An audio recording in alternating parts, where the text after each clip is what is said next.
Jadi kalau digambarkan selalunya di surga itu ada bidadari, maka sesungguhnya di rumah juga ada bidadari. Siapa dia? Tanyalah bapak-bapak. Nanti ibu kasih kertas, tulis, kasih ke suaminya. Bang, jawab dengan jujur, siapakah bidadari? Lain suami, lain jawabannya. Yang satu menulis tukang masak, yang satu mengatakan babysitter, yang satu menulis hijau rumput di rumah lebih hijau rumput tetangga. Siapa laki-laki yang paling baik di dunia? Kata Nabi, khairukum, orang yang paling baik di antara kamu, khairukum li ahlih, orang yang paling baik kepada istrinya. Tapi baik menurut siapa? Nah, ini perlu, bukan baik menurut bininya. Alhamdulillah Pak Ustadz, suami saya paling baik. Kenapa? Semua kartu kreditnya saya yang megang. Alhamdulillah Pak Ustadz, laki saya paling baik. Kenapa begitu Bu? Saya mau pergi tadi, dia mandikan anak, dia ngepel, dia nyuci semua. Saya bilang, papa, mama ngaji dulu. Itu bukan suami baik, itu adalah suami yang tertindas. Suami-suami yang seperti ini kalau mati itu tidak kena azab kubur, karena di dunia sudah terlalu azab.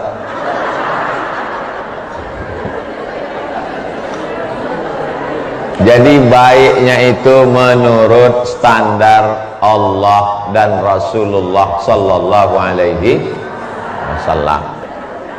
Ibu bersyukur menjadi perempuan, karena Nabi Adam alaihissalam waktu sendirian di sorga, indah pemandangan di sorga, banyak kenikmatan, tapi ternyata kalau sendirian itu tidak ada yang cantik, tak ada yang indah. Walaupun kita di hotel, walaupun kita di pulau, walaupun kita di Kepri, walaupun kita di Batam, yang indah itu bukan makan apa, yang indah itu bukan tinggal di mana, tapi yang indah itu bersama dengan siapa. Boleh untuk update status yang ini.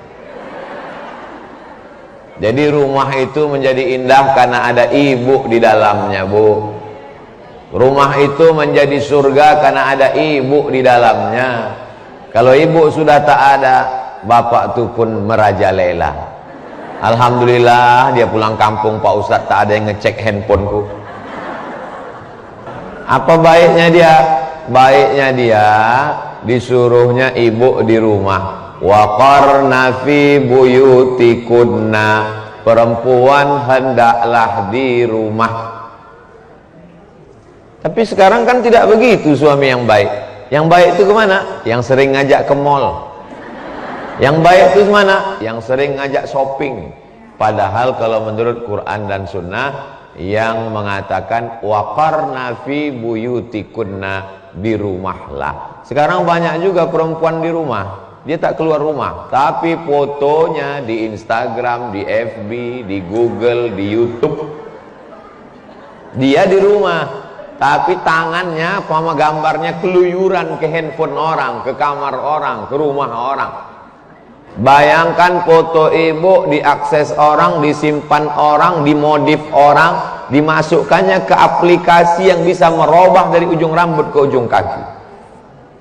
Bukan tanggung jawab saya, Pak Ustadz.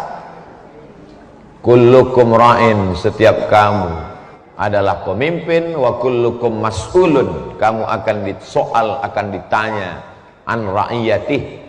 Kami kan bukan pemimpin, yang pemimpin kan suami, yang pemimpin kan laki-laki. Perempuan pemimpin terhadap anaknya, saya tak punya anak. Perempuan pemimpin terhadap dirinya, terhadap tangannya yang mengupload, terhadap wajahnya. Kalau di rumah macam jeruk purut dipijak gajah. Pas giliran mengupload foto,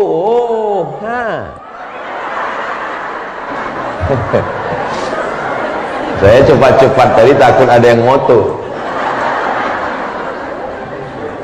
Maka kalau ada bapak yang mengatakan kau jangan sering-sering keluar rumah, bagus di rumah aja, sesungguhnya dia ingin dijadikannya ibu sebagai bidadari untuk dirinya dan di rumahnya saja. Setuju? Macam-macam tak setuju. Karena banyak sekarang perempuan jadi bidadari bukan untuk suaminya tapi untuk laki orang. Kalau dia mau pergi keluar rumah, oh, bak kata orang Melayu, rambut bak mayang terurai, alis bak semut beriring, bibir bak delima merekah, pipi bak pauh dilayang. Tapi begitu dia di rumah, suaminya pulang kerja, macam Nyi Blorong pakai daster lapu. Dan manusia seperti ini tidak ada di Batam. Ini yang kita ceritakan ini hanya makhluk alien dari planet Venus. Ini supaya untuk menyenangkan hati. Disuruh menutup wajah, menutup aurat, menutup rambut, tak mau. Disuruh pakai cadar, tak mau. Mengejek orang pakai cadar, berceramah ustadz berbolak-balik, tak dengar. Datang COVID.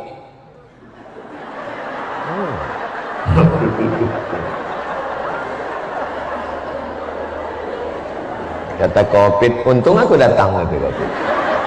Alhamdulillah sekarang COVID sedang pulang kampung. Dia biasanya awal tahun, akhir tahun dia pulang. Nanti udah mau dekat-dekat Idul Fitri datang dia balik. Dibawanya omnya, namanya Omikron.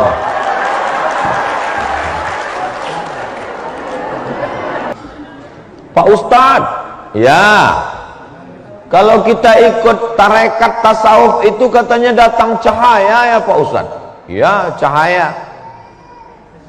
Tapi kami baru ngikut zikir 2 hari kok udah bercahaya Pak Ustadz. Cahaya gimana maksudnya? Pas tadi malam jam 1 malam saya tengok badan istri saya itu bercahaya. Handphone kau sedang diperiksanya. Mati lampu terang cahaya. Bapak Ibu yang dimuliakan Allah Subhanahu wa taala, Nabi Muhammad sallallahu alaihi wasallam, Nabi Musa alaihi salam, Nabi Ibrahim alaihi salam adalah nabi-nabi yang dikirimkan Allah bidadari sebelum di surga. Selama di dunia diberikan Allah Subhanahu wa taala, maka bersifatlah seperti hurun ain, para bidadari. Bagaimana dia? Inna idza nazarta ilaiha saratka, kalau kau pandang senang hatimu menengoknya. Idza nazarta ilaiha, kalau kau tengok maka hatimu senang. Kau senang menengoknya? Alhamdulillah senang Pak Ustaz. Siapa itu? Bini Pak Ustaz. Bini siapa? Bini tetangga saya. Ini tak betul. Idza ghibta anha, kalau engkau pergi maka dijaganya hartamu, dijaganya anakmu, dijaganya keluarganya. Jangan sampai suaminya pergi keluar kota, balik habis semua dijual, panci pun dijual. Ini semua adalah perempuan-perempuan. Ad-dunya mata, dunia ini kenikmatan. Wa khairu mata'iha, sebaik-baik kenikmatan adalah al-mar'atus salihah, perempuan yang salihah. Saya yakin dan percaya yang hadir semua ini adalah perempuan yang salihah. Jadi pelajaran yang pertama, rumah akan menjadi surga kalau di dalamnya ada bidadari. Dan bidadari itu adalah, kenapa ibu malu bilang saya? Nanti pulang ibu di dapur, bapak tuh manggil dari kamar, dari ruang tamu, dipanggilnya, oh ngatiem. Ibu tak usah datang, ibu diam aja. 2-3 kali dipanggilnya, mana kopi tadi, diam aja. Akhirnya dia datang ke dapur. Kenapa kopi tak datang?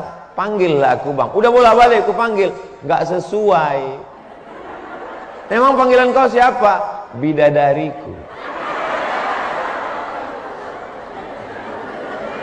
Boleh tak kalau dipanggilnya ibu bidadariku? Boleh apa tak boleh? Jelaslah ibu yang kena panggil, ibu yang ngaku. Nabi SAW tak memanggil nama ya Aisyah. Apa kata dia? Ya Humaira. Humaira, kulit putih kena cahaya matahari kemerah-merahan. Ya Humaira. Boleh saya panggil bini saya ya Humaira Pak Ustaz? Boleh. Tapi dia tak putih, tak apa-apa. Menyenangkan hati orang kan? Saya selalu dipanggil orang ganteng. Saya selalu dipanggil orang ganteng.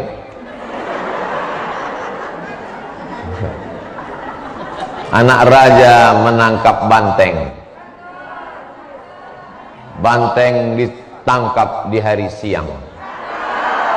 Kalau ada orang menyebut saya ganteng, berarti dia belum.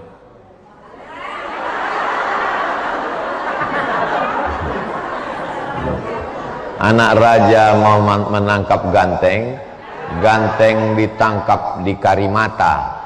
Kalau ada orang nyebut saya ganteng, berarti perlu ganti kacamata. Jadi menyenangkan hati orang tuh boleh. Ini terlalu jujur. Dipanggilnya bininya, ya Hajar Aswad. Nah hitam. Hitam-hitam si tampuk manggis, walaupun hitam ku pandang manis.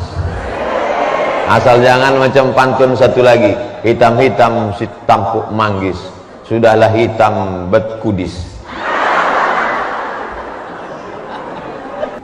Seorang bapak-bapak tidak mau pengajian ke masjid, tak mau ikut sholat berjamaah, dapat hidayahnya bagaimana? Istrinya minta jemput pulang pengajian malam. Assalamualaikum bang. Waalaikumsalam.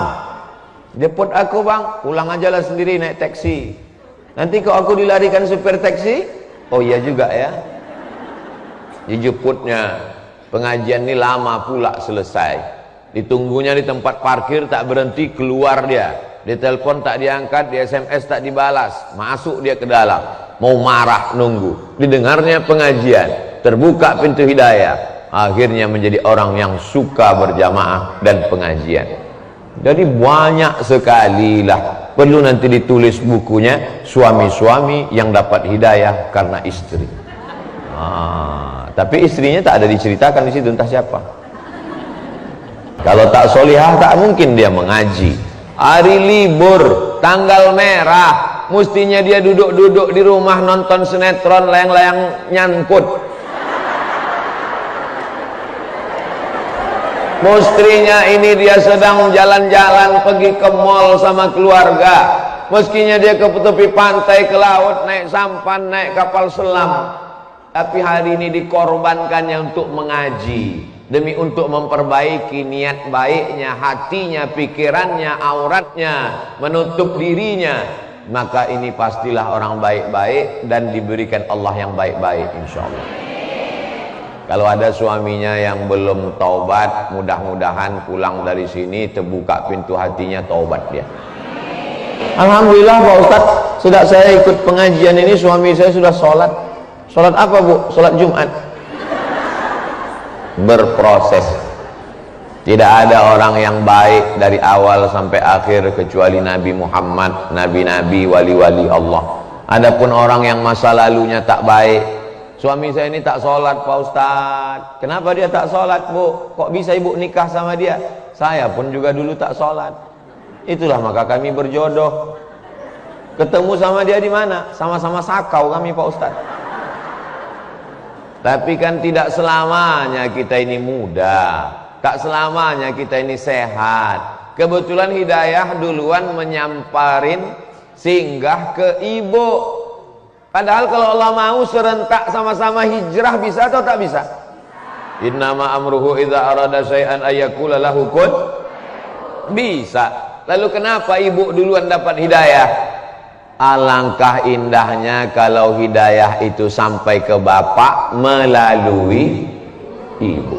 Makanya di antara doa, Allahumma hdina wahdi bina waj'alna sababan liman ihtada, berikan kami hidayah, berikan orang lain dapat hidayah karena kami.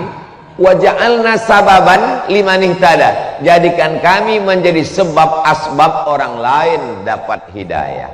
Kalau bapak itu dapat hidayah karena ceramah ustadz, ibu dapat apa? Tapi kalau dia dapat hidayah karena ngomongan ibu, ayyahdiyallahu bika rajulan wahidan, satu orang dapat hidayah karena mulutmu, khairum min humurin na'am, lebih baik daripada kau punya seekor onta merah, kendaraan termahal terhebat zaman Nabi. Khairum minad dunya wa ma fiha, lebih baik daripada dunia dan seisinya. Berapa banyak suami taubat karena istri? Yang cerita itu siapa? Jamaah itu. Saya ini dulu Pak Ustadz preman Pak Ustadz, tak tahu saya agama, sampai akhirnya suatu ketika istri saya ini suka ngaji Pak Ustadz. Dia pulang ke rumah, dia ngomong, abang nanti kalau mati ditanya Allah gimana bang? Akhirnya pas tengah malam saya mau tidur, terngiang cakap dia itu, nanti kalau abang mati ditanya Allah, nanti kalau abang mati ditanya Allah. Saya sangka bapak ini tobat gara-gara ceramah saya udah pede aja. Dalam bayangan saya nanti dia pasti cerita, saya ini tobat gara-gara mendengar MP3 ceramah ustadz lah. Rupanya karena bininya.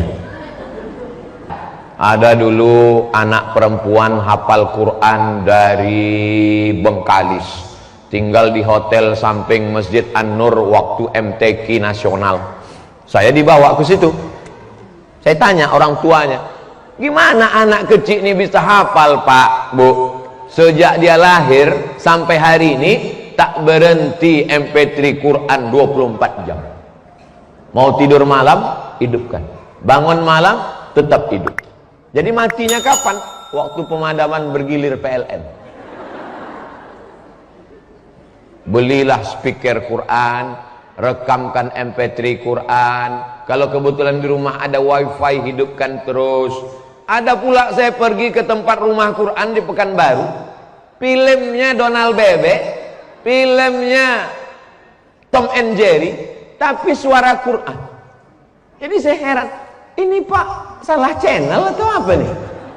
Kata dia memang begini Pak Ustadz, jadi anak-anak tetap nonton Tom and Jerry, tetap nonton Donald Bebek, tetap nonton Ultraman, Spiderman, Wonder Woman, Catwoman, tapi tetap tak ada ngomongnya, yang didengarkan suara Al-Quran.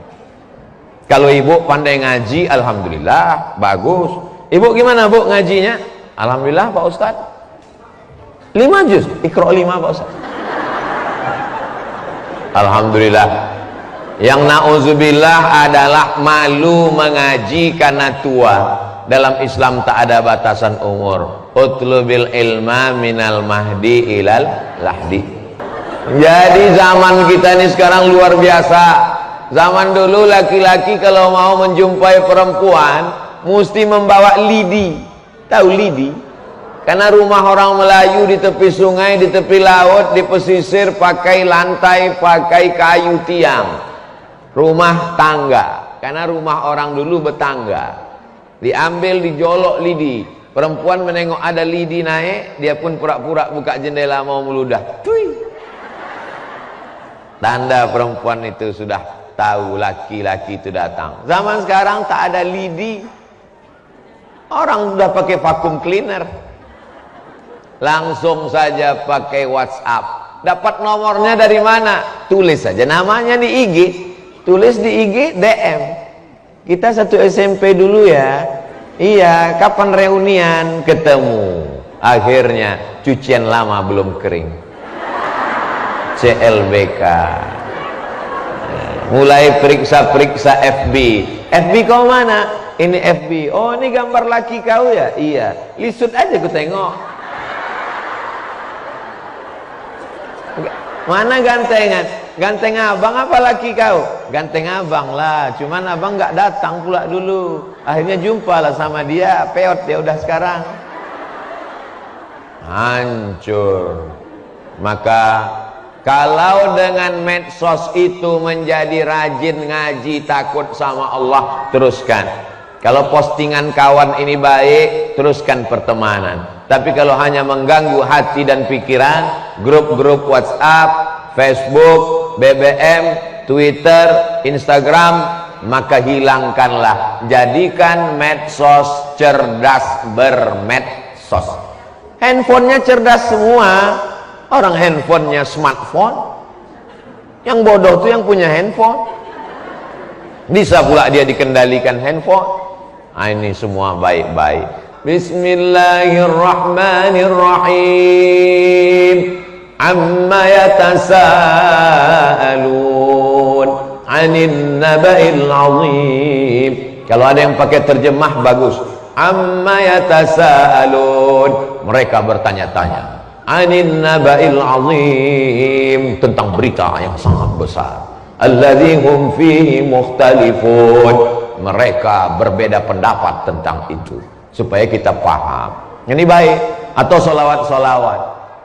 Allahumma salli ala sayyidina Muhammad wa ashghili zalimin bizalimin wa akhrijna min bainihim salimin wa ala alihi wa sahbihi ajma'in. Sallallahu rabbuna ala nuril mubin Ahmad al-Mustafa sayyidil mursalin wa ala alihi wa sahbihi ajma'in wa ala alihi wa sahbihi ajma'in. Karena tidak semua manusia ini mau lurus-lurus aja, maksudnya lurus suara. Ada orang yang tak suka lagu-lagu ada. Kalau dia selawat, Allahumma sholli ala sayyidina Muhammad wa ala ali sayyidina Muhammad, Allahumma sholli ala. Tapi ada pula orang yang mau pakai urang. Allahumma sholli. Ibu pasti ingat apa lantunan suara yang kita dengar, itulah nanti yang terngiang-ngiang di telinga kita pas mau tidur. Itu nanti setelah kita sholawat ini, pas di jalan mau pulang, itu sambil bawa motor terngiang. Allahumma sholli, sampai lupa lampu merah. Prit, kata polantas. Tanya, ibu, tak tahu lampu merah tadi? Allahumma sholli ala sayyidina Muhammad. Kata polisi, lewat bu, lewat. Wa asghili sampai nanti ibu pas mau tidur malam, itu juga terngiang. Allahumma sholli. Sampai pas mengigau nanti malam, itu juga terngiang. Sampai pas mau mati sakratul maut, itu juga terngiang. Allahumma sholli. Dibisikkan orang, la ilaha illallah. Mudah sakratul maut. Tapi kalau yang dilantunkan, yang didengarkan, yang diucapkan, yang terlintas di pikiran, yang tersemat di dalam hati, bukan sholawat, bukan ayat Quran, itu juga nanti yang terlintas mau tidur malam. Datang buat laki di sebelah.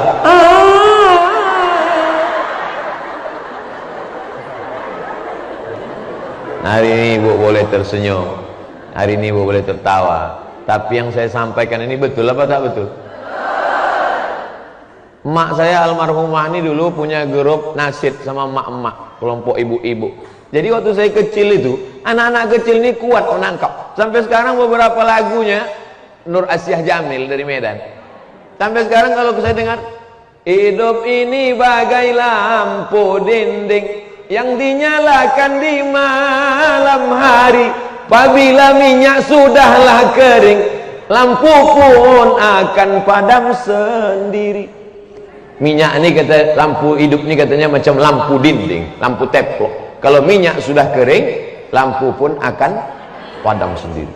Itu lagu itu ditulis oleh ulama itu. Ada orang besar di Medan namanya Profesor Muhammad Baki, punya grup namanya El Suraya. El Suraya artinya bintang timur terang benderang di tengah malam, menyanyikan lagu-lagu yang membawa dakwah sehingga orang ketika mendengar. Ada lagi namanya Syekh Muhammad Ghazali, ditulisnya lagu, itulah lagu Jangan Mau Disanjung-sanjung. Hebatnya pengajian ibu nih, asal lewat 40 menit ganti mikrofon. Nah, oh di tempat lain itu habis putus surat leher awak tak ada ganti-ganti mikrofon. Janganlah mau disanjung-sanjung, engkau digelar manusia agung. Sadarlah diri, tahu diuntung, jasad terbujur, keranda diusung. Saya dulu waktu masih kecil baru pandai-pandai bercakap, kata almarhumah emak saya, kau dulu yang selalu kau nyanyikan panggilan haji. Panggilan haji telah tiba lagi, menunaikan ibadah tanah suci Makkah, ya Makkatal Mukarramah. Apalagi terusannya itu. Jadi begitu juga dengan Barzanji. Barzanji lagu-lagu itu tak pernah saya pelajari, tapi karena sering didengar. Jadi ibu pun begitu juga. Besok sambil masak nasi goreng, begitu juga nyanyikan. Janganlah mau disanjung-sanjung, abangku laki sayang. Engkau digelar manusia agung, walaupun gaji kau banyak. Sadarlah diri, tahu diuntung, nanti kau tua mati mendadak. Jasad terbujur, keranda diusung, warisan ku ambil semua. Bila tibanya saat masalah diri, aku nikah sama berondong. Janganlah kau teruskan lagi deh, sedihkan aku. Selama ibu masih melantunkan yang baik-baik, solawat-solawat dalam rumah, abtadi'ul imla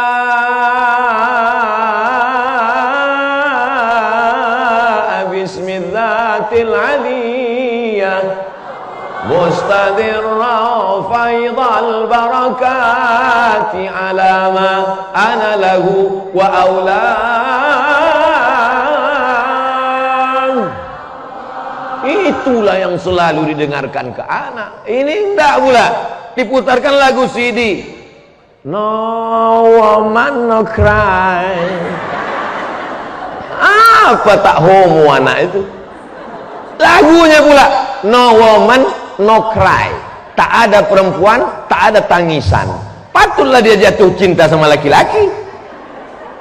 Yang merusak itu bukan dunia ini, tapi kitalah yang merusak anak-anak kita. Maka di rumah itu lantunan Al-Quran. Itu maka perempuan disuruh menutup wajah. Supaya apa?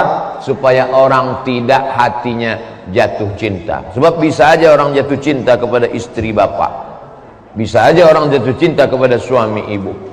Lalu kemudian kalau sudah terlintas begitu dalam hati, dia buang itu jauh-jauh, dia sadarkan dirinya, dia minta ampun kepada Allah SWT. Ya muqallibal qulub, kalau dia memang betul serius mau nikah, bolehkah seorang perempuan menyatakan keinginannya kepada laki-laki? Untuk apa lagi saya menjawab? Sudah bisa dijawab semua. Boleh menyatakan keinginan kepada laki-laki dengan syarat tidak langsung, melalui wali, melalui orang yang terpercaya, dengan syarat laki-laki itu amanah. Karena kalau tidak amanah, mulutnya ember, diceritakannya nih kemana-mana. Kenal kau dengan anak Bu Aji itu? Alah, dia yang dulu nembak aku, kan aku aja nggak mau sama dia. Rusak nama baik. Jadi sebagai perempuan, jaga harkat, martabat, kehormatan. Jangan terlalu mudah percaya kepada laki-laki. Apalagi laki-laki itu buaya darat. Kalau buaya jelas dia. Buaya itu tak ada basa-basi. Buaya tak ada basa-basi, langsung kita diterkamnya, dimakannya. Tapi kalau buaya darat, hai. Maka anak perempuan mesti dicerdaskan. Anak perempuan mesti dikasih tahu nasihat dengan baik supaya dia mudah menjaga harga dirinya.